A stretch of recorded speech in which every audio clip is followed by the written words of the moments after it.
Хамтаа үзэгч та бүхэнд баярлалаа. Тэгэхээр манай улсын хувьд хүн амынхан өвчлөл за тэр дундаа одоо ходоодны хорт тавдраараас нэлээд дээгүүрт бичигдэж байгаа.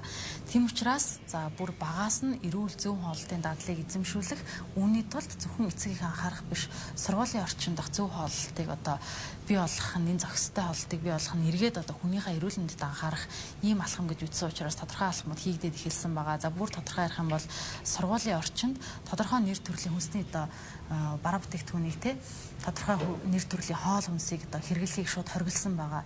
Энэ тушаалan нөгөө бүр нэлээд дээр буюу 2013 онд гарсан байдаг. Гэхдээ хэрэгжилт бол одоо оноос илүү идэвхтэй өргөн цар хүрээтэй явж байна гэж ингэж ойлгож байгаа.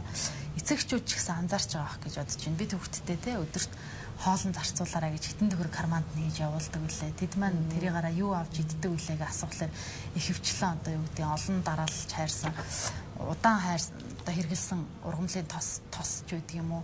Альсгүй бол одоо сургууль дээр нь түгээмэл зарагддаг газтай ундаа аваад хүүхдүүд өдрийн хоолоо болгож байгаа те. Эргээд бид нар тэднэрийг одоо том болохоор нь одоодны шарахтай болчлоо хэр нөөдөөс нь юу гэж хэлэх вэ яах вэ гэхийн оронд одооноос илүү анхаарах зүйтэй юмаа гэдэг ингээд тодорхой арга хэмжээнүүдийг авч эхлэв. Тухайлх юм бол сургуулийн орчин зарахыг хоригдсан одоо бараануудын чагсаалт байгаа жишээлбэл газ давмдач гэдэг юм уу, шоколад ч гэдэг юм уу те. Транс тостой бүтээгдэхүүн бий одоо нөгөө Наполеон хүүхдүүдийн хамгийн их идэх дуртай энэ мэт байгаа шүү дээ. Тэгэхээр эхлээд одоо эцэгчүүдэд мэдээлэл өгөхөд яг хідэн төрлийн одоо хүнсийг те сургуулийн орчинд болон сургууль дотор зарахыг ингээд хориглоод байгаа юм бэ гэдгийг бас нэр зохиж хэлэх нь зүг байх гэж бодож байна. Биелгүй. Яг энэ сургууль цэцэрлэгийн хоол үйлдвэрлэлчлэгийн хориглосон хүнсний бүтээлтүүний чагсаалт бол 2013 онд эрүүл мэндийн сайдын 207 тоо тушаалаар бол ингэж батлагдсан байдаг. За энд одоо тухайлаад хэлэх юм бол одоо энгийн нүүрс ус ихтэй хүнсний бүтээгдэхүүнийг хориглосон байдаг. Энгийн нүүрс ус ихтэй бүтээгдэхүүн болохоор чихэр, шоколад, гац таамаг гэх мэт энэ бүтээгдэхүүнүүд ордог. За мөн одоо кофе, их тосонд шарсан бүтээгдэхүүн буюу одоо пиршги, одоо хуушур гэх мэт энэ бүтээгдэхүүн, одоо гац таамда за гэх мэт иймэрхүү түргэн одоо хоолнууд гамбургер одоо шарсан төмс гэх мэт пицца гэх мэт ийм хоолнуудыг мөн хориглосон байж байдаг. За мөн одоо нийлэг аргаар гаргаж авсан кремтэй бүтээгдэхүүнийг мөн одоо хориглосон. Тэгээ ийм залтууд бол байгаа. Энэнийг одоо хориглосон шалтгааныг гэх юм бол одоо ойлгож байгаа бах тий. Өөрөөр хэлбэл одоо пирожки гэхэд одоо нэг тосоо хэдэн ч удаа хэрэгэлдэг те. Эсвэл бол одоо түрүүний хэлсэн нүүрс устаа гэхэд үзмийн шүүс хөвчлэн зардаг. За шоколаднууд гэхэд жишээлбэл хүүхд авах боломжтой хэрэг үний хувьд харьцангуй хямдхан ч гэдэг юм уу те. Мэдээж хамгийн боломжтой үний санал болгож зарж байгаа. Энэ хориглосон шалтгаануудыг ер нь яг таны хувьд юу гэж харж байна? Тий, хориглох болсон шалтгаан бол нэгдүгээр яг тэр саяны аюулгүй байдлын одоо тосны чанар янз янзын зүйлтэй холбоотой. Тэгээ ямар янз бүрийн нөгөө E-кодтай химийн нэмэлтүүд их орсон бүтээгдэхүүнүүд энэ төр гэдэг үүднээс нэгдүгээр тарж байгаа. Хоёрдугаар хорж байгаа шалтгаан нь болохоор зэрэг энэ заргаж байгаа бүтээгдэхүүнүүд бол бүгдээрээ нөгөө хос илчлэгтэй бүтээгдэхүүнүүд. Эслэгийн агуулмж маш өндөртэй хэрнээ тэрэн дотор хавуулгаж байгаа. Яг нөгөө хүүхдийн эрүүл мэндэд хэрэгтэй шимтгийлийн бодисын агуулмж гэдэг нь бараг байхгүй. Жишээ нь ундаанд одоо элсэн чихрэл байгаа. Өөр тэрэн дотор юу байхгүй. Чихрэнд одоо жишээ нь юу байхгүй. Тэгтээ яг чихэр бол мэдээж амьдрал дээр хэрэгтэй болох үе тохиолдол байна. Тухайлбал бол сахартай хүмүүс сахар нь бүр гипо болоод унаад ингэсэн энэ тохиолдол яачулдаг колон болоо чихэр мэхэр идүүлгээд ийм заалтууд бол байгаа. Тэгтээ тэр бол хүүхдүүдийн нөгөө өсөлт төвжил эрүүл мэндийн шаардлагатай бүтээгдэхүүнүүд үү гэвэл тийм. Тэгээ ер нь бол хоол гэдэг зүйл чинь бид нэр зүгээр махбуурл гэдэг ингээ хараад байгаа боловч үнэн чанартай тэр аяхтай хоолоор дамжуулаад энэ бие рүү орж байгаа нөгөө шимт ижилийн бодис гэдэг юм чухал байхгүй. Тэгэхээр манайхан бол их өрөөсгөл юмнууд их ярьдаг. Одоо цорын ганц илчлэг дутлаад гэх шиг те ганцхан амин дэмж гэх шиг юм биш. Гэтэл хоол хүнс гэдэг бол үндсэндээ шимт ижилийн бодисууд ийм цогцох хэрэгтэй байхгүй өдөр тавс. Тэр нөгөө хүүхдүүд маань тэр нөгөө ичлэг ихтэй бүтээгдэхүүнүүд авчаад тэгээ яг илчлэг аваад гүйж хараагаад ингээд яваад байгаа юм шиг хэрнээ цаана нөгөө шимт ижилийн бодисууд авчдаггүй байгаа. Тэгэхээр энийг бол одоо шимт ижилийн шинжилгээнд бол үндсэндээ хоос илчлэгтэй бүтээгдэхүүн гэж нэрлэдэг байгаа. Тэгээ тэр үүднээсээ нөгөө шимт ижилэг бус учраас хорж өгч байгаа гэсэн утгатай. Тэгээд хорсон заалт маань харамсалтай тийм хүчин төгөлдөр хэрэгжээгүй сургууль дээр байж байгаа. За тэрний тайлбар бол нөгөө янз янзаар явагддаг. Одоо шинэ сургууль дээр шинэ ганц хүүхдүүд биш багш байна, ажлагчид байна, эцэгчүүд орж гарч байна. Тэгэхээр зэрэг одоо янз янзын тайлбар бас хэлэх тийм тохиолдол байдаг. Гэхдээ ер нь бол гадаадд энэ сургуулийн орчинд сургуулийн одоо энэ дотоод орчин дотор ийм юм зардаг ийм одоо практик бол дэлхийд дээр ер нь бол байхгүй. Одоо сүүлд сая Солонгос бүр кофе хорилоо шүү дээ. Тэ кофе хорсон ингээл ус орон болгон ингээл хүмүүсийнхээ эрүүл мэндийн төлөө ингээд хорж байгаа нь тэдний эрхчлөөнд халдаад байгаа зүйл биш л дээ. Төрөөслөгчд жоохон хаалттай байх шиг байна. Одоо тэр сургууль дотор жишээлбэл яг тийм хүнсний бүтээгдэхүүн зардаг, нийлүүлдэг, тэрийгээр амьдралынхаа залгуулдаг, магадгүй тэр нүрхийнх нь бизнесэнд байгаа тийм хүмүүс бас байгаад байгаа шүү дээ, тийм байгаа. Энд ч одоо үндсэндээ 10 гаруй жилийн үрийг үтсчлээ шүү дээ. Ийм сургууль дээр бизнес эрхэлж яадаг. Гэтэ энэ бол нөгөө төрөөслөгчдийн буруу бол биш л дээ. Яг үгүй тэнд боломж биш дээ. Боломж байхад яагаад хүн ашиглахгүй гэж. Тэгэхээр зэрэг бид нэр өрөөсөө л бидний яриад байгаа юм бол хин нөгөөнд буруу чихээгүй хамгийн гол нь хүүхдэд хоолно гэдэг зүйл бол төрийн бодлогынхаа хүрээнд бүр системтэй ажил байдаг. Гадаадд бол өрөөсөө бүр энэ бол одоо төрийн өөрийнх нь харьяанд байдаг юм системтэй ажил байдаг. Тэгэхэд манайх зүгээр нэг одоо хүүхдэд хоолно өдөртөх одоо 600 ч юм уу 2315 ч юм уу тэрийг шийдэж өгчөөд тэрний хідэн төрийг шийдэж өгчөөд дээр нь тэгээд тэр галтгооны ямар ч байгаа юм одоо сүүлийн үед бол нөгөө галтгооны тоног төхөөрөмжийн хангамж бол одоо бүр дампуу байдал руу орж штэ тэр чинь уул нь галтгоо гэдэг зүйл чинь зүгээр бид нэр хүн болон гэрте хоол ичдэг болохоор амархан гэж бодоод байгаа. Гэтэл үндсэндээ тэр мас олон хүмүүсийг хоолно гэдэг процесс чинь бол өөрөө хүнсний хангамжаас өсвүүлээд хүүхдээ ам руу уртлах тэр үед тэр хоолыг ямар хүнс авсан, ямар хүнсийг ямар технологиор боловсруулсан, энийг хин гэдэг хүн боловсруулсан, тэр тоогоочийн ур чадварын асуудал тий.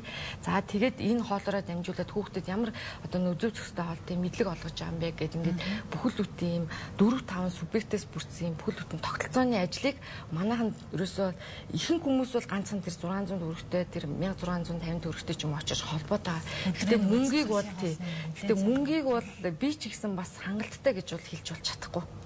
Гэхдээ өнөөдрийн бүх хүн шиг одоо нөгөө манайхан чинь нөгөө би одоо их олон газар ярьдаг л та нөгөө арилжааны хоолны газрын үнэтэй харьцуулаад байгаа байхгүй юу? Цайны газар. Одоо энэ годомжинд байгаа тэр чинь арилжааны хүн байхгүй юу? Тэр хүн чинь өөрөө тэнд ашиг шингээж байгаа. Тэгээ хоол үйлдвэрлэл гэдэг чинь үндсэндээ түүхэн эдийн зардал дээр бараг 10 гаруй нэр төрлийн зардал нэмэгдэж байж, дээр нь ашиг нэмэгдэж байж, ингээ үнийн калкуляс бодогдож ш тэр одоо бизнес явагддаг ийм процесс байхгүй. Тэгэхээр тэр арилжааны газартай одоо нөгөө сургуулийн тэгэхээр сургууль цэцэрлэгийн хоол, цэргийн ангийн хоол, хорих ангийн хоол гэдэг чинь бизнес биш байхгүй юу? Энэ бол цэвэр нөгөө хүний төлөө явж байгаа процесс. Тэгэхээр хоолын систем гэдэг байдлаас хараад мэрэгжлийн удирдлага гэдэг зүйл байхгүй учраас өнөөдөр хүн болгон хоолны тухай ярьж байна, буруу зүрх юм зөндөө ярьж байна. Тэрийг хин ч одоо юу байхгүй. Тэгээ энэ хамгийн гол нь буцаад нөгөө хүмүүстэй маш зүрх.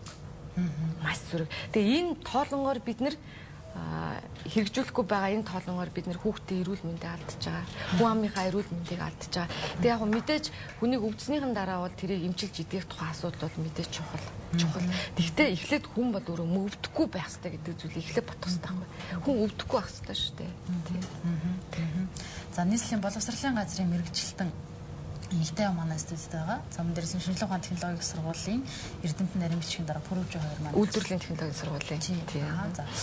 Тэгээд мэрэгжлийн хяналтаас бас тодорхой тайлбарыг бидэнд бас тухайн албаны хүн ирж өгөх болно.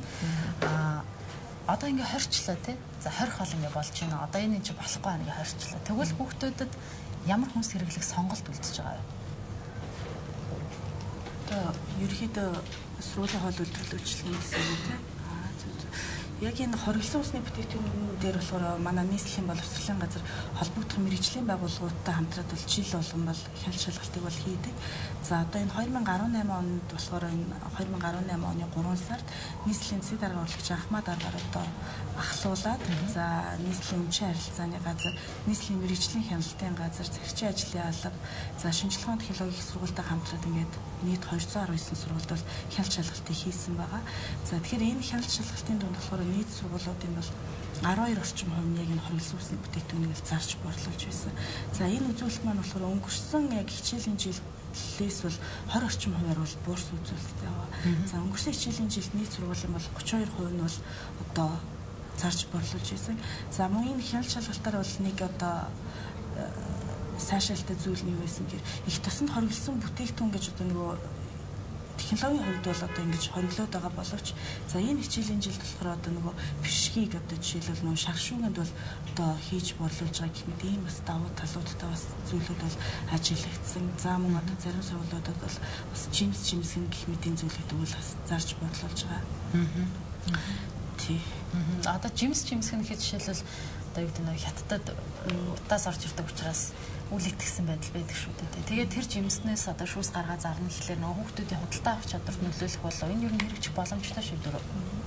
Ер нь бол одоо нөгөө сургуулийн хоол үйлдвэрлэл үйлчлэгийн ашиглаж байгаа бүх одоо хүнсний түүхийд бүтээгдэхүүн материалыг болохоор холбогдох одоо мэрэгжлийн байгууллагын одоо энэ дүгнэлт лабораторийн одоо энэ сувилийн шинжилгээний дүнгээр баталгаажсан одоо ийм бүтээгдэхүүн ийм түүхийүүдийг одоо ашиглах одоо талаар бол чиглэл өгөөд ажиллаж байгаа.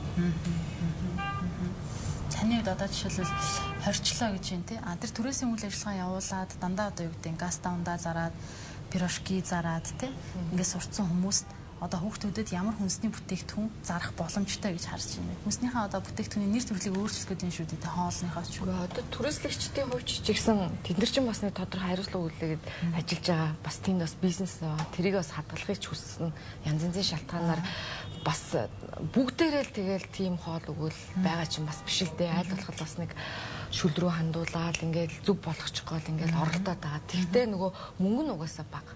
Дээр нь тэр хүмүүс ашиг гаргаж авах хэрэгтэй. Тийм үстэй. Тэр утгаараа явж байгаа. Тэгээ хүүхдүүд бол ер нь одоо нөгөө хамран сурах тойрог гэдэг асуудал чи өөрөө ямар болцсон бэлээ.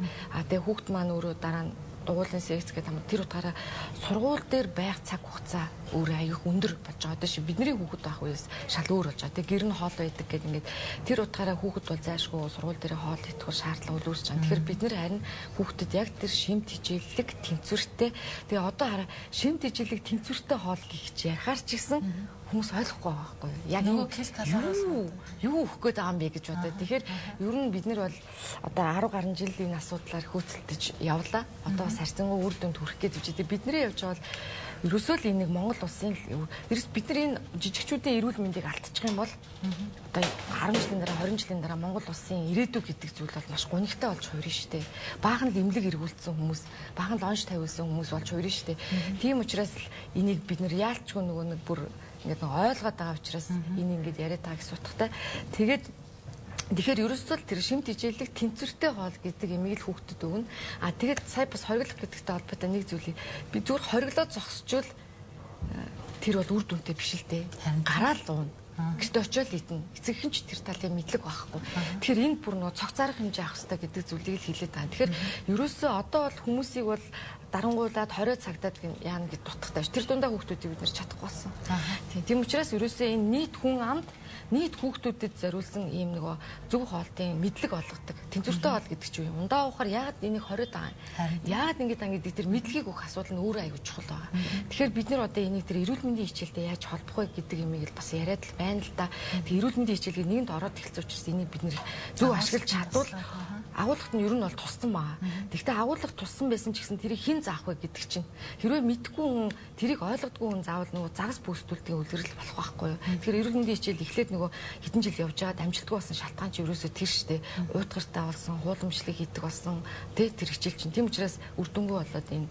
Тэгэхээр одоо ахаад эхэлсэн. Тэгэхээр энийг яаж явах вэ? Тэр эхлээл хүмүүст бүх хүмүүст энэ мэдлэгийг л өгөх хэрэгтэй.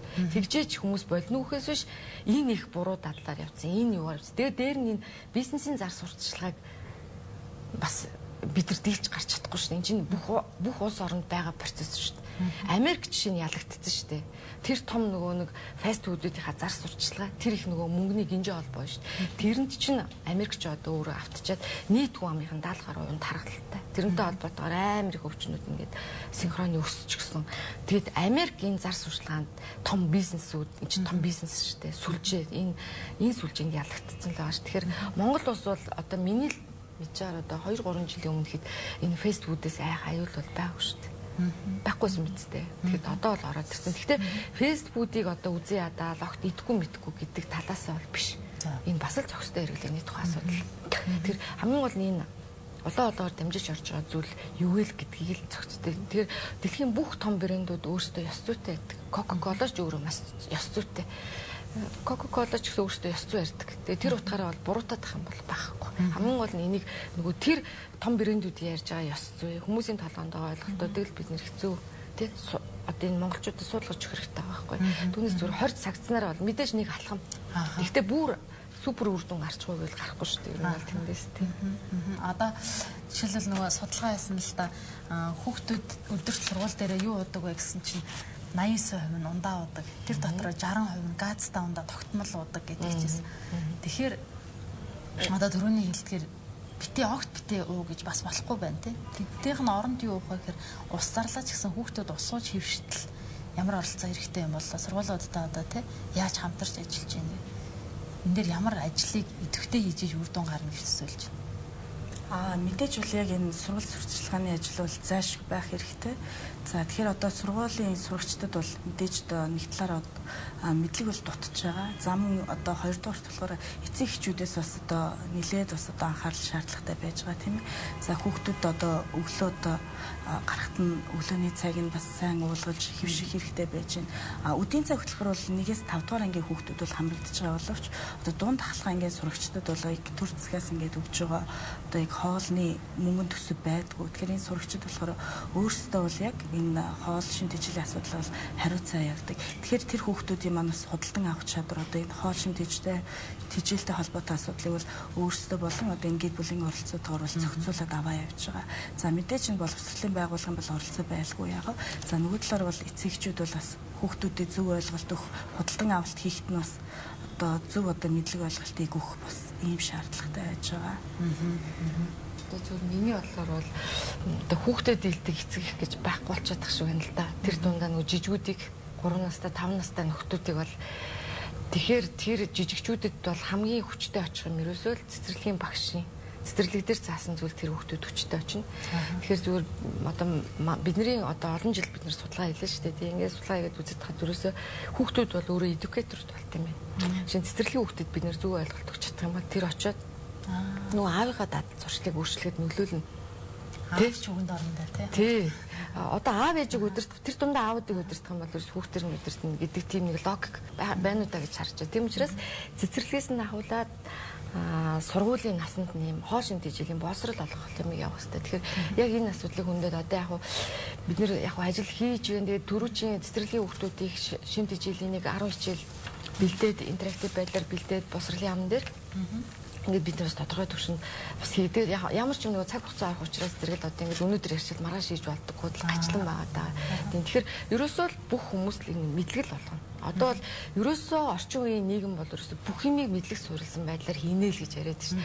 Бүх юм мэдлэг суурилна. Түүнээс биш хүчээр дарангуйлаар одоо яам тийм юмар бол бид нэр яагаад явахгүй. Тийм учраас ерөөсөө бүх хүнд л тэгэхээр хүн болгон мэдээж тэр дундаа нөгөө хүүхдүүд бол маш аминдаа хайртай, ирээдүйдээ хайртай. Тэд чинь гоё хүн болох, мундаг хүн болох бүх юмыг тэд нэр мөрөөдөл тэд нэр амьдрал тэдний өмнө авчирс тэднэрт ойлгуулж чадвал тэд нэр биднэрт бол туршлага байна. Ингээд судалгаа хийгээд хүмүүст ингээд хүүхдүүдтэй явжаад ингээд сургалт явуулахад бол ногоо иддгээс хүүхд ногоо идэнэ, ундаа уддгээс хүүхд ундаа уддаггүй болно, сүү уддаггүйс хүүхд сүү уддаг болно. Хамгийн гол нь тэр хүүхдүүд яаж бид нэр зөв аргаар зөв сураанаар дамжуулж тэр хүүхдүүдэд итгэл үнэмшил бий болгож энэ хоолтын энэ юмыг бий болгох вэ гэдэг. Тэг бид нар дээр бол зөвхөн туршлага байгальд одоо бараг 20 жилийн өмнө тэр хорооллын нэг цэцэрлэгт бид нэр сургалт бас нэг төсөл хэрэгжүүлээ явжсэн. Тэгээ дараа нь бараг тэрний дараа би нэг газар яасан чинь нэг настай хүн бол яг хүүхдийн жишээн дээр яг энийг ярьж байгаа хгүй. Тэгээ тэр хүүхд бол 4 настай байхдаа одоо бидний тэр сургалтанд хамрагдсан. Одоо тэр хүү бол 18 нас хүрээд оюутан болцсон. Тэгэхэд нэг ч ундаа удаггүй. Тэгэл ерөөсөө тэгэхээр ерөөсөө бүх юм бол одоо мэдлэг суйрлал энэ толгойтой ажиллаж л явуулах тухай асуудал. Тэгэхээр мэдлэгийн асуудал. Тэгээ дээр нь тэр нөгөө сургуулаас өгж байгаа хоол унс нь өөрөө жишг болох зах хэрэгтэй байхгүй. Ийм мичүүл тэгээд тэр чинь аяндаа тэр хүүхд чинь тэр хоолыг идэхээрээ миний цадалт ямар байна, шингэлт ямар байна. Тэр бүх чинь өөрийнх нь бие аргинисанд мэдэгдээд ирэхээр зэрэг хүүхэд аяндаа хүлэн зөвшөөрөлтийн бас бий болоод ирнэ. Том хүмүүсийн өвчтнүүдээр ч гэсэн тэгдэг байхгүй. Эхлээл идэхгүй уухгүй гэж хэрүүл хийж байна. Сүүлд нь тэгээд яг нөгөө өөрийнх нь өвчин зовоор намдаад янз янзын ингээд эерэг нөлөөнүүд гараад ирэхээр хүн гэдэг юм чинь яг тийм хүлэн зөвшөөрөх төвшөндөө бол юутай. Тэгэхээр одоо бол зүгээр л би тийм нөгөө нэг одоо яг ингээд үзүүлэлт харуулаад уустай ингэсэн юм байхгүй байгаа учраас хүмүүс мэдээж янз янзын ингээд тэ бараан саарл янз янзын юм хардлах сэрдлэгтэй юмнууд ингээ яриад л байх шиг л байна. Тэгээ явандаа бол тэгээд мэдээж хүмүүс бол тэгээд үнэн гэдэг зүйл дээр нөгөө физиологиороо биеэрээ мэдрээд ирэхээр хүүхдүүд маань ч гэсэн юм л орох байгаа. Гэхдээ бид нар бол маш хурдан бараг нэг өдөр алдахгүйгээр тэр хүүхдэд хийх хэрэгтэй байхгүй. Тэр нэг өдөр алдах тусам л нөгөө хүүхдүүдийн маань эрүүл мэнд асуудалтай бол өнөөдөр хэдхэн хоногийн өмнө натаа нэг хүнд хараад ингэж 2 настай хүүхдийн цөс өтгөрцөн байна гэж ярьж. Энэ ч бүр гайхалтай гайхалтай процесс байхгүй. Яг төрлийн янз бүрийн өвчин юм байсан байх боломжтой. Гэхдээ бол эмчнэр бол тэгэхээр нөгөө бид нар хүүхдэд ингэж их чипс идүүлж байгаа. Ингэж их ундаа уулгаж байгаа. Ингэж их мөхөөлц идүүлж байгаа. Ийм тохиолдолд тэр хүүхдийн хамгийн түрүүнд цус нойр булчирхай гэж яваад байгаа шүү дээ. Тэгэхээр тэр хүүхд ч өөрөө одоо бидний насны дээр хүрэхдээ ямар болох вэ гэдэг. Тэгэхээр нөгөө бид нар нөгөө мэрэгжлийн хүний хувьд нөгөө тэр нөгөө тавиланг хараад байгаа учраас бүр ингээд нөгөө үр зүрх өвднө гэдэг шиг юм болоод байгаа. Тэгэхээр зэрэг ер нь бол би аав ээжүүдийг хүүхдүүдийнхаа 5 цулыг ер нь нэг яхад үзүүлэхэд бол ямар вэ гэдгийг бас хараасаа гэж үнэхээр бодож байна. Тий.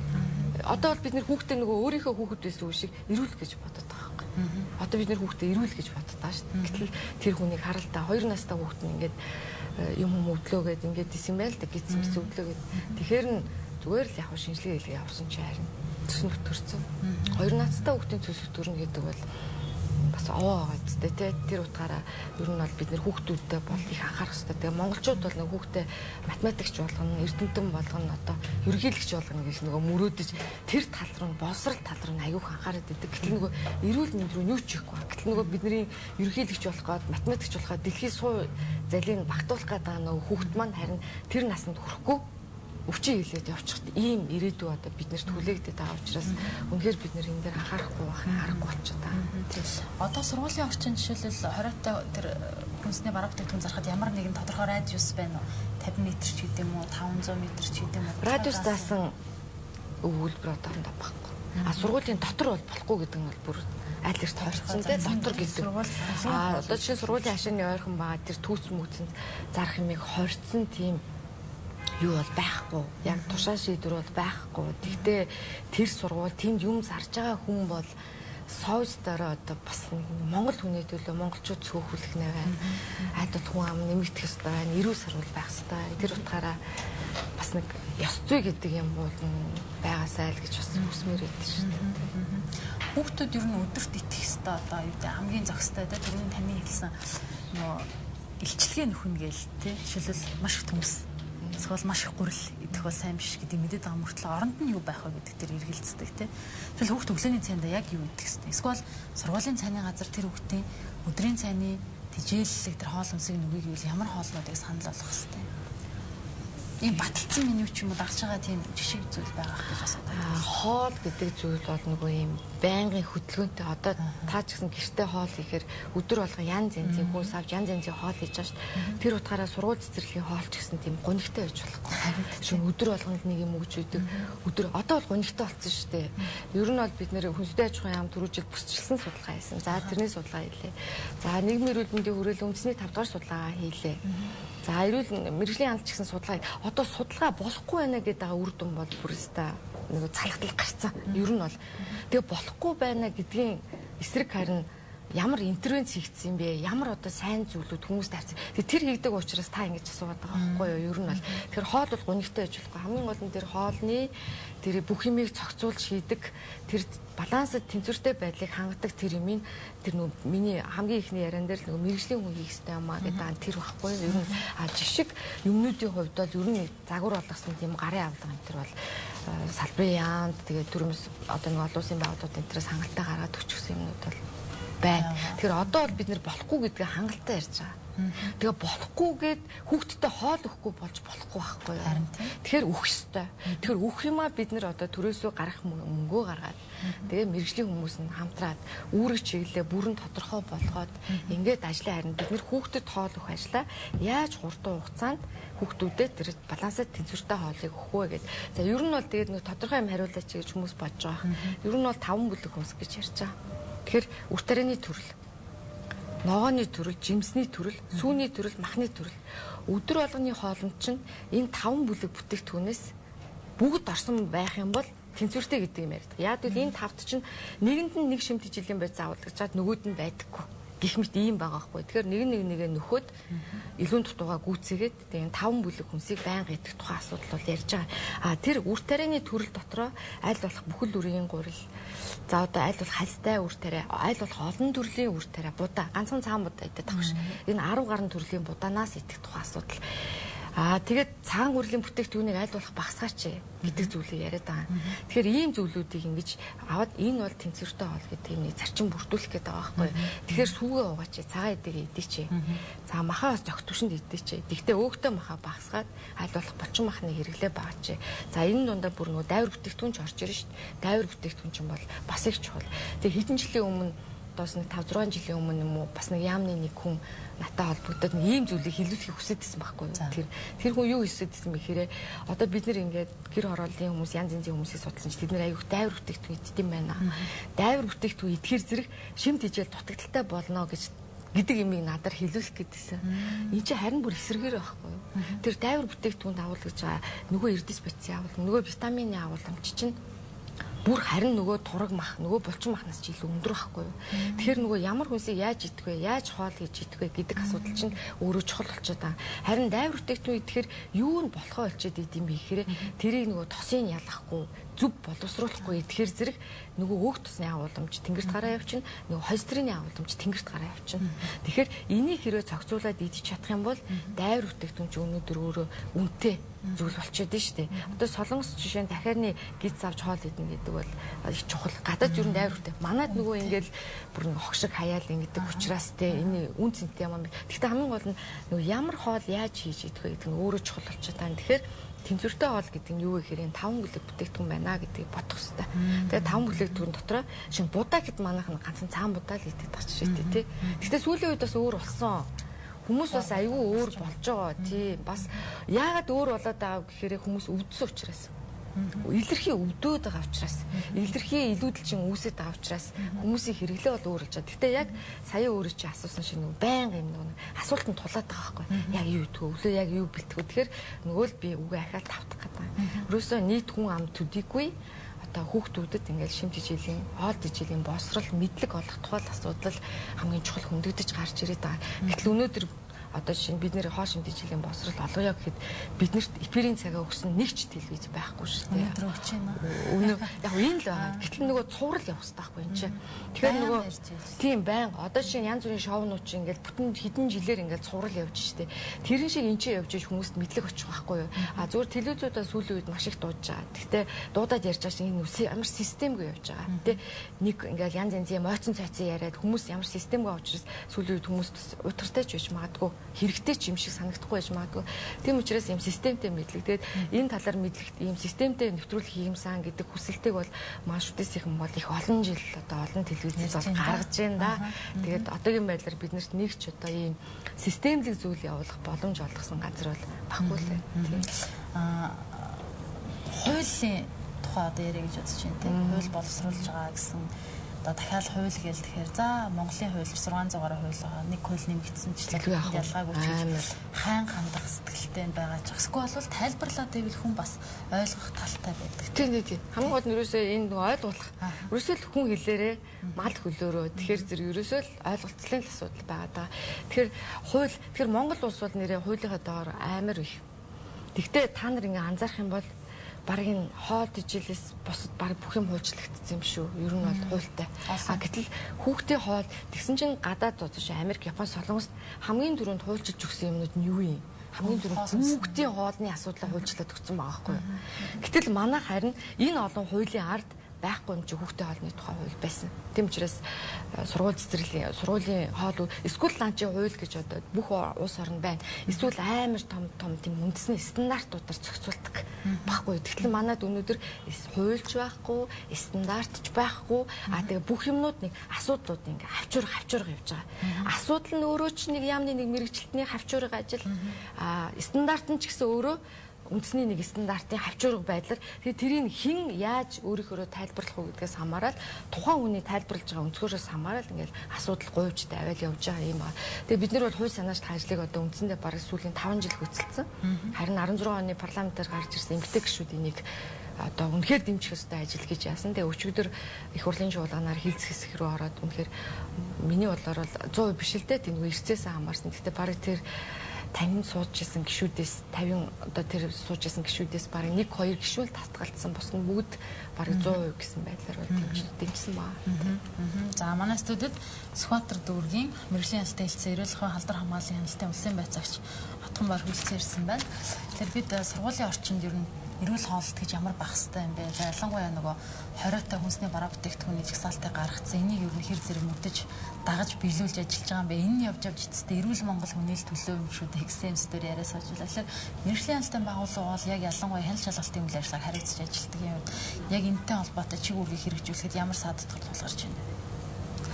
За мэрэгжлийн ялтын байгууллага ер нь эрсдэл суурьсан хэн шалгалтуудыг хийгдэж байгаа. За эрсдэл суурьлахдаа бид нар тухайлан одоо Монгол улсад мөрдөгдөж байгаа хууль эрх зүйн актуудаа багтаацсан. За тэнд эрсдэл гаргаж болох үзүүлэлтүүдийг багтаагаад эрсдлийг үнэлж байгаа. Ер нь үдийн цаг хөтөлбөрийг бол хөтөлбөрийн хэмжээнд тавигдж байгаа хэн шалгалтыг бол бид нар жилд бараг 2-3 удаа хэн шалгалтуудыг хийгдэж байна. Бие даасан хэн шалгалт хийгдгээс гадна бусад хамт байгууллагатай хамтарсан хэн шалгалтуудыг хийгдэж байгаа. За энэ удаагийн хэн шалгалтын бас онцлог манайд одоо бол яг хэн шалгалт хийгдэж байна л да. Үдийн цаг хөтөлбөрийг нийслэлийн мэргэжлийн ялтын дэдрэгийн баталсан удирдамж байгаа нийслэлийн хэмжээний бүх сургуулиуд дээр үдийн цаг ялт хийгдэж байгаа. Бид нар бол хэн шалгалтыг бол их ихтэй манай хяналтын хуудас маань юу гэдэг объект руугаа чиглэсэн байдаг. Буюу нөгөө хоолны газар хоол үйлдвэрлэлийн орчин руу. Тэгэхээр хоол үйлдвэрлэл маань стандарт шаардлага хангаж байна уу? Нийтийн хоолны ангилал ба зэрэглэл гэсэн стандарт Монгол улсад мөрдөгдөж байгаа. Тэр стандартын хэмжээнд хүрч гэнэ үү? Хүнсний бүтээгдэхүүний аюулгүй байдал хангалттай ингээл мөрдөж байгаа хууль эрх зүйн актын хэмжээнд хүрээнд л тавигддаг шаардлага хуулийн заалтуудыг тусгацсан. Тэгэл тийм хэмжээнд хэн шалгалтуудыг хийгдэж явагдаж байгаа. Одоо бол хэн шалгалт хийгдэж байгаа. Хэн шалгалтын дүнбэл гараагүй байгаа. Нэгдсэн дүнбэл 7 хоногийн 2 дахь өдөр бол нэгдсэн жамаар дүнбэл гарагданаа. Энэ удаагийн шалгалтын хичээлийн жил 2018-аас 19 оны хичээлийн шинжилгээг хэн шалгалтыг эхэлсэн явагдаж байгаа. Өмнөх шалгалтуудаас ер нь илэрж ирсэн нийтлэг зөрчилтэй засах байдал ер нь ер нь бол шалгалтын хугацаанд одоо нөхцөл байдал эдийн засаг нөгөө хөрөнгө санхүүжилттэйгээ холбоотойгоор хоол үйлдвэрлэлийн маань орчин сайжирч авахгүй байгаа. Тухайн тоогооч нарын мэдлэг чадвар одоо тэр бүгдийг хийж байгаа хөтлөж байгаа бичгээр өдөр тутмын хийгддэг ажлууд бол хийгдээд байдаг. Яг нөгөө байр объектын зориултын бос. За энд ингээд энэ танай цэцэрлэг сургуульд одоо энэ үдийн цаг хэрэгжүүлэхэд агуулгах нь хүрэлцээгүй байна. Агуулгыг гаргаж өгье. Тэгэхээр хичээл маань өөрөө нэг хүүхдүүдэд ер нь бол Сүхбаатар дүүрэг бол би бол өөрөө Сүхбаатар дүүргийн мэргэжлийн ялтаа байцаагч Сүхбаатар дүүргийн хэмжээний л асуудал ярил л да. Ер нь бол Сүхбаатар дүүрэг төвийн бүсд байдаг. Хүүхдүүдийн нягтрал ихтэй. За 3 ээлжээр болон 2 ээлжээр ингээд явдаг асуудлууд байдаг. Тэгэхээр анги дүүргэлт ихтэй, анги хүрэлцээгүй үед нөгөө ангиудыг аваад энэ өрөө тасалгаануудыг нэмж гаргах, нэмж ингэж тэгэх хэвтэл айгу хүндрэлтэй. Тэр бол хамгийн их хүндрэлтэй асуудал болгардаг. Ерөөсөө байр объектыг зориултын болгоход тавигдж байгаа шаардлага хүндрэлтэй байдаг. Бусад одоо хүнсний тоогооч нарын мэдлэг чадварыг дээшлүүлэх, тоогооч нарын хоол хүнс рүү ажиллаж байгаа тэр одоо энэ техникийн сургуультай бид нар хамтраад хүрээлэнтэйгээ хамтраа боловсролын явтаа бол хамтраад хэн шалгалт хийхэд хэн шалгалтын явцад гарч байгаа асуудлыг бол тухайн салбартаа шийдвэрлэж тодорхой үе шатаагаар л явагдаж байгаа. Ганц шийдвэрлэж чадахгүй ер нь хөрөнгө санхүүтэй хамгийн их эрсдэл үүсгэж байгаа бол ерөөсөө л нөгөө хоол үйлдвэрлэлийг явуулж байгаа хоолны газрууд маань объект нь өөрөө тийм байна. Тэрэн дээр л хамгийн их зөрчил, хамгийн их эрсдэл байгаад байгаа. Хэрвээ одоо энэ эрсдэл нөхцөл дээр ямар нэгэн проблем ч юм асуудал шүнээр үүслэ гэхэд тэднийгээ үүрэгтэй хариуцлах нь хэр байд юм бэ те? Боловсролын байгууллага энэ дээр бас одоо юу гэдэг шаардлага биелүүлэхийг шахарч авчдаг уу? Ямар нэгэн байдлаар яаж арга хэмжээ авч ажилладаг вэ? За одоо нийт сургуулиудын 81 орчим хувь нь бол яг түрээсийн гартуугаар явж байна л да. За түрээсийн гэрээг ямар байдлаар хийдэг вэ гэхээр ерхий боловсролын сургуулийн захирал, түрээслэгч аж ахуй нэгж өмчийн харилцаа гэсэн энэ гурвалсан байгууллагын бол гэрээгээр хийдэг. За үйл ажиллагаа нь бол энэ гэрээний хүрээнд бол явагдаж байгаа гэсэн. За гэрээг бол 1 жилийн хугацаатай хийж байгаа. Гэвчиг одоо нөгөө одоо ямар нэгэн байдлаар одоо алдаа дутагдал гаргах, эрүүл хон шаардлага хангахгүй ийм орчин нөхцөлд одоо хоол үйлдвэрлэл үйлчилгээг явуулбал одоо энэ гэрээний хугацааг дуустал бол байлгана гэсэн бол тэм заалт бол байхгүй. Мэргэжлийн байгууллагын одоо дүгэлтээр одоо эрүүл мэндийн аюулгүй байдлын зөрчигдсөн гэж үзвэл одоо энэ гэрээг одоо дуусгар болгох одоо ийм бас заалтууд байж байгаа. За мөн одоо нийт багш ажилчдын одоо санал асуулгаар одоо хоолны амт чанар болон одоо үйл ажиллагаатай холбоотой санал асуулгаар 60-аас одоо дээш хувь нь одоо энэ мөн үнэлгээ өгвөл бас одоо энэ сургуулийн хоол үйлдвэрлэлийн үйлчлэгээ одоо төрөөсөлж байгаа энэ аж ахуй нэгжээс гэрээг одоо цуцлах одоо бас ийм бас заалтууд бол байгаа. Одоо ер нь хүүхдүүдэд те хичнээн нэр төрлийн хоол 7 хоногт ч юм уу өдөрт ч юм уу ямар хугацаанд яаж өгч ийн вэ? За цэцэрлэгийн хүүхдийн хоолны мөнгийг нэмэх талаар бас санал гаргацсан явж байгаа юм билээ. Сургуулийн бас адилхан. Гэхдээ сая төсвдөр бол нэмэгдсэн байдлаар орж ирээгүй лээ. Тэгээс босрлын ам бол нөгөө цэцэрлэгийн хүүхдээ сургуулийн хүүхдийн цайны мөнгийг нэмэх асуудлыг бол хоёулангийн тавьсан. Тийм. Тэгээ түрүүний одоо мэрэгжлийн албан хүний хэлсэн яг л тэр асуудал байгаа байхгүй гал. Тэгээ одоо бас ингээд зөндөө цэцэрлэг сургууль шинээр баригдчихэж штэ. Баригдахдаа өөрөө буруу баригдаа гараад ирж байгаа. Бас тийм ч тохиолдлууд байгаад байгаа. Тэгэхээр ерөөсөө энэ нөгөө нэг одоо л нэг баг бүх нэвтрүүлэг дээр л гараад байгаа юм шүү дээ. Мэргэжлийн байгууллагуудын уялдаа холбоо гэдэг нэг юм яриад байгаа шүү дээ, тий. Ерөөсөө тэр байхгүй. Тэгээд одоо жишээ нь дөнгөж баригдсан байр ашиглалтанд дөнгөж ороод сар болж байхад мэргэжлийн антын байцаагч нь очиод урсгал шум буруу байна гэж торгуул тавиад явж байгаа тийм дүр зурагч одоо бид нэр харж штэ. Ер нь бол тэгэхээр чи ерөөсөө нөгөө баригдахаасаа эхлээд тэгэхээр мэргэжлийн албаны ч гэсэн бас асуудлаа хэлдэг. Одоо шин бид нэр зураг төслийг хяндаг уул нь бол өмнө амар ийм тогтолцоотой байсан байгаа байхгүй. Одоо гэтэл зураг төслийг хяналтан чаагуур яваад байгаа юм тий. Тэгээ дүнгэж баригдахдаа буруу. Одоо бол бид нэр ингээд сүүлийн үед яг тий бүр зураг төсөл нь буруу баригдаад дүнгэж ашиглалтанд орсон газрууд биш. Тэр чи одоо бүр амар хохиролтой байгаа зү. Нэг буруу баригдаад ингэсэн. Тэрийг яах юм бэ? Яах ч байхгүй.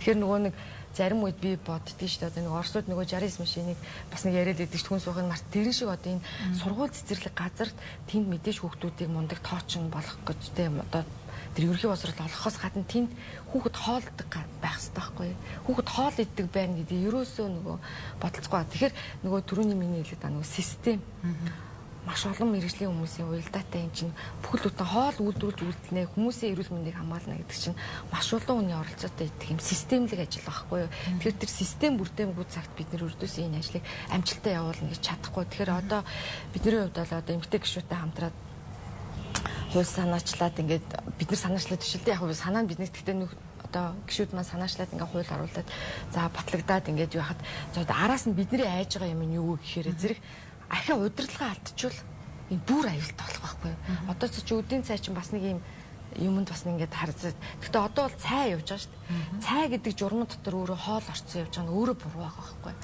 Тэгээ одоо хоол болоод засгийн газраар гарсны дараа энийг удирдлагаа алдчихвал бид нэр харин аюултай. Тийм учраас өчигдөр бол яг их хурлын гишүүд маань бол яг энийг яриад л. Тэгэхээр би бол их зөв өнцгөөс хүмүүс энийг ярьжандаа л гэж бол харсан. Тэгээ яг энэ хүчээрээ явж байгаад бид нэр тийм удирдлагатай байдлаар асуудлаа шийдчих юм бол харин бид нэр энэ сайхан хөтөлбөрийн үр дүнг харин бид нэр 10 жил 20 жилийн дараа Монгол улсын нийгмийн эрүүл мэндийн байдлаар бид нэр тод харна. Хэрвээ бид нэр удирдлагаа алдчих юм бол 20 жилийн дараа энэ асуудлыг ахаад яг өнөөдөр шиг ингээл яриа сууж байгаа юм. Гэтэ хожимдсан байх юм. Хожимд тийм хожимд.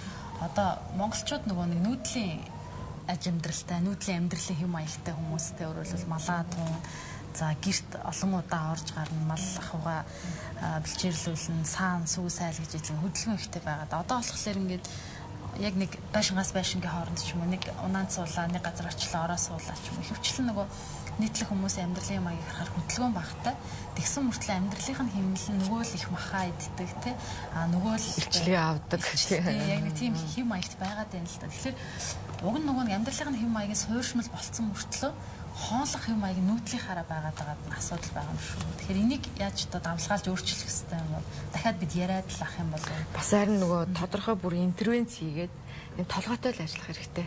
Тэгэхээр одоо энэ гэхдээ ганцхан Монголд байгаа асуудал ш дэлхийн бүх улсуудад хөдөлгөөний хомсд бол маш их гараад илч залцууралт маш бага болоод гэтэл харин эсэргээрээ зах зээл дээр маш их илчлэг өндөртэй эвслэгийн нягт ихтэй хүнснүүд маш ихээр орж ирж байгаа. Тэрийг идэг одоо бид нэр ийм хэн бичээ идэхтэл баг худалчин 100 ккал идэж шин. Гэтэл бид нар чинь нэг өдөрт нэг 1100 ккал л идэх хэрэгтэй усууч шүү дээ. Ингээд яваад байгаа учраас тэгэхээр энийг бол бид нэр зөвлөмж хэмжээ бол жилийн жилд буурч байгаа. Эрүүл мэндийн яамд гарсан хоолой жилийн зөвлөмж хэмжээ бол эслийн хэмжээ бол буураад л байгаа. Тэгвэл дөрвтэй буурсан үг үгүй. Тэгэхээр зэрэг энэ эийг л бид нэр одоо нөгөө хүмүүстээ мэдлэг өгөх зорилгоор л мэдлэг өг. Тэгэхээр цэцэрлэгээс нь ахуулаад энэ мэдлэгийг өгчих юм бол том болсныхаа дараагаар би одоо юу идэх юм болоо, ямар ишлэгтэй идэх юм болоо гэхгүй гэж бодохгүй тийм хүнийг л бид нар өсгөж гаргасан байх хэрэгтэй байхгүй. Тэгээд тэр маань тийм хүмүүсийг боожуулаад гаргачих юм бол тэр чин дараа нь өөрсдөө аав ээж болно. Хүүхдээ бас ингэж хөгжиж явчихна. Цаана системээс тэр аав ээж хоёрын нэгдэл тэн үед үүснэ. А одоо байгаа нэгдэл маань болохоор цэцэрлэг сургуульд 1000 өгсөн чи аав ээжүүд нөгөө мэддэггүй чигээр. Тэгээ энэний баталгаа бас сая тэр үндэсний 5 дугаар судалгаар одоо нийт монголчуудын чинь насан туршийн 3 хүн тутмын 2 нь үсттэй 60% нь үсттэй 50 60% илүү дэлжинтэй болчихлоо шүү дээ. Илүү дэлжинтэй. Хүүхдийнхээ тархалаар манайх өнөөдөр Азийн бүс нутаг, дэлхийн бүх нутаг, дэлхийн дундаж Азийн дунджаас бүр илүү гараа явцсан. Тархалтаараа. Тэгээ манайх ч юм бол нөгөө хоод ижлийн давхар дарамттай орон гэдэг ангилалд явж байгаа шүү дээ. Дутал байгаа, илүүдэл нь ч байгаа. Тэгэхээр өрөөсөө нийгмийн эрүүл мэнд дээр бол бодит амар юм гараад ирсэн байхгүй юу. Тэгэхээр энэний төлөө маш хурдан бид нэр интервенц хийх хэрэгтэй. Тэгжээж энийг авахгүй байх юм бол энэ эмнэлгийн л асуудал нэмэгдээд байна. Тэгэхээр одоо өвчлснийг дараа яах вэ? Энэ хоол ижлийн асуудал чи явж тухайн орсны хөгжил, эдийн засаг, амьдралын чанар бүх юмтай энийг бүх хүмүүс ойлгож байгаа хэрнээ энэний төлөө одоо бол ямар ч дөрвтэй интервенц хийхгүй байгаа нь өөрөө нөгөө амар том алдаа болчиход байгаа гэсэн утгатай. Манаас тэгвэл сонгон харахын дүүргийн нэг цэцэрлэг дээр очисон чинь давсныхаа хүүхдүүдийн давсны хэрэглээг бууруулна гэд хоолндоо хийдэг давсаа багаар богино хугацаанд багасгасаар агаад давсны хэрэглээ одоо жишээл хүүхдүүдэд өгдөг цайндаа давс хийдэг. Тэгээд хүүхдүүд нь яа тэгэхээр цэцэрлэг дээр идээс орсон гэртээ очихоор ээж аавын хийсэн хоолыг тэгэхээр хоолоо орсоод байна гэд манаас төгөлч жишээлбэл ярьж байгаа байхгүй. Тий. Амьдралын хэм маяг бол сургуулийн орчинд, цэцэрлэгийн орчинд, дээрээс нь гэр бүлийн орчинд нийтлэг явж иж чинь ингээд нэг мөр шийдэгдэх асуудал юм шээс. Тэгэхгүй бол нэг орчныг шийдээд нөгөө орчин үлдчихэд ахаар асуудал нэг мөр зэгцэрэхгүй байгаа юм л та. Тийм. Тэгээ манай улсад болохоор бид нар бас их давуу талтай орн байхгүй. Тэгж харж байгаа. Монгол улсад цэцэрлэгт хамрагдалт маш өндөртэй. Сургуульд хамрагдалт маш өндөртэй. Тэгэхээр бид нэр цэцэрлэгийн сургуулийнхаа хоолыг хувь хувьсгалын гэхгүйгээр сайхан барьж аваад ингээд сайхан удирдлагатай болоод ингээд тогтмол болгочих юм бол бид нар Монгол улсад маш их хэмээх хэмж яах боломж байна. Гэтэл нөгөө сургуульд хамрагддаггүй ши Африкийн орнд яах юм? 70% сургуульд хамрагдж байгаад 30% цаана үлдчих гээд байгаа зү тэ. А Монгол улс бол тийм биш байхгүй. Тэгэхээр бид нар давуу талаа ашиглаад хийх хэрэгтэй. А сая өөрсдөө чи ярьсан хөтөлбөр бол маш сайхан хөтөлбөр хүнстэй аж ахуйн яам дээр давс бууруулах хөтөлбөргээ нийгмийн эрүүл мэндийн хүрээлэн энтергээ явуулаад уралдаан зарласан байхгүй юу. Тэгээд тэр уралдаанд орж ирж байгаа байгууллагууд энийг ингэж явуулаад тэгээд тэрэн дээр тэр сонгон яархан дүргийн цэцэрлэгийн явс. Тэгээд бодит маш сайхан жишээ байгаа байхгүй. Ерөөсө хооллох зуршлыг өөрчилснөөрөө яаж энийг хийж болох вэ гэдэг асуулт. Гэтэ цэцэрлэгийн сургууль дээр яхад түрүүн одоо байцаагч маань хэлснээр бол тэр орчингоос гадна бас цэцэрлэг сургуулийн тоогоочийн цалин маш бага. Ажлах орчин хүнд штэ. Тэднэрт бараг утга шүүг одоо хүүхдээ нэг тоогоочд ноогдох хүүхэд одоо 100 гарцсан явж штэ.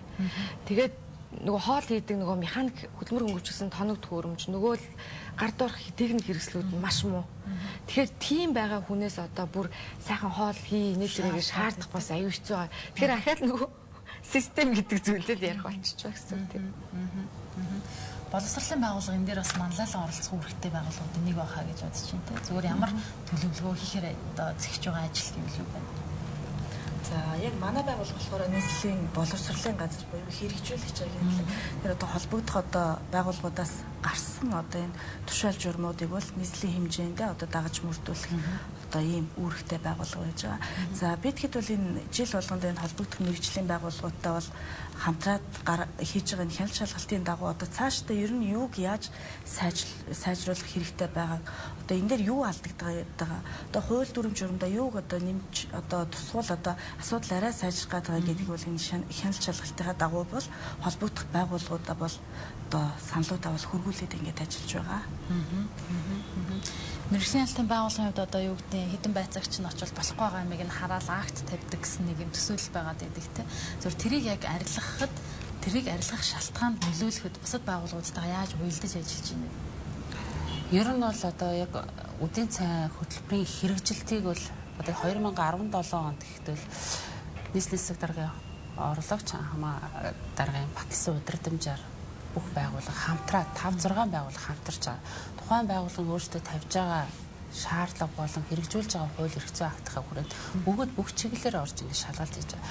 Энэ шалгалтын хүрээнд цаашид юун дээр анхаарах вэ гэдэг чинь бидний бас нэг уялдаа холбоо. Ер нь үдийн цай хөтөлбөр улсын хэмжээнд бол хэрэгжих ёстой том хөтөлбөр маань одоо үдийн цай хоол болоод хоол маань хууль болоод ингээ явах гэж байгаа. Энэ үе шат болгонд л ер нь бол хамтран ажиллаад тодорхой хэмжээгээр цаашид аль байгууллага дээр юу анхаарах вэ ингээ яваад ирсэн. Бид нар үдийн цай яг хөтөлбөрийг бол урьдчилан сэргийлэх хяналт гэж голцоо явдаг. Орилохоор урьдчилан хичээлийн шинжилгээ бэлтгэл ажлыг эхлэхээс өмнө хичээл амраад орхоос өмнө ч гэдэг юм. Тухайн хин шалгалтын төлөвлөлтөө дандаа урьдчилан сэргийлэх байдлаар хийдэг. Төлөвлөгөө шалгалтын үеэр тухайн сургуулийг авахдаа үдийн цайгууд нийтэд нь хамруулж урьдчилан сэргийлэх хийдэг. Төлөвлөгөө шалгалтаар тухайн сургууль цэцэрлэгийг жилийн өмнө төлөвлөхдөө эрсдэлтэй объектыг төлөвлөдөг. Тэр үед бол үнэхээр тэр цаалны газрын мэргэжлийн ялтын байгууллагынхаа хэмжээнд бүх чиглэлээр нь үйл ажиллагааг шалгаад үнэхээр эрсдэл байвал бид нар зөрчлийн тухай хуультай холбогдуулаад зохих ёстой арга хэмжээг хариуцлагын тооцоо явуулдаг байгаа. Бусад байгууллагатай нөгөө бид нар одоо жишээлбэл энэ хоёр мэргэжилтэд би бас хамтарч шалгалтыг хийжсэн. Тэгээд явж явах хугацаанд бол бид нар аль болохоор урьдчилан сэргийлэх чиглэлээр явдаг учраас мэргэжил аргацсан зөвлөгөө өгөх, цаашид энэ дээр яаж хамтарч ажиллах вэ? Цаашаа юу боловсруулах, ямар хууль эрх зааврыг боловсронгуй болгох вэ гэдэг байдлаар авах шалгалт явуулдаг. Тэгэхээр хэлбэр шалгалт болон урьдчилан сэргийлэх шалгалтууд маань өөр хоорондоо бас юу гэдэг өөр байдаг учраас бид нар яг авж байгаа арга хэмжээнүүд маань хийгдэж байгаа ажлууд цааш тавхар хэмжээнүүд нь өөр байт юм байна.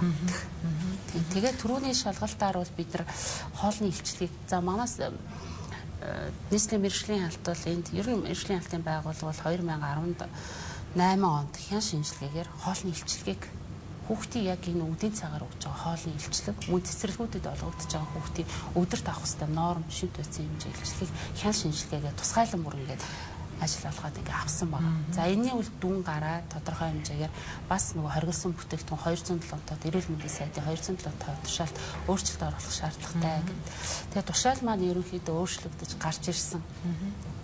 Эрүүл мэндийн сайд боловсрол соёлын шинжилгээ ухааны яамны 448 за мөн 268 гэдэг хамтарсан тушаал маань гарч ирсэн. Одоо тушаал маань яг амьдрал дээр хэрэгжиж байгаа байдал. Үнэхээр яг тэр бодиттой үнэхээр тэр хүндээ хүрч ийн гэдэг дээр бид нар одоо ингээд шалгалт хийгээд тушаал дээр алдаа оноотой юу гарч ийн гэдгийг бол одоо энэ шалгалтын дараа гарч ирэх юм байна.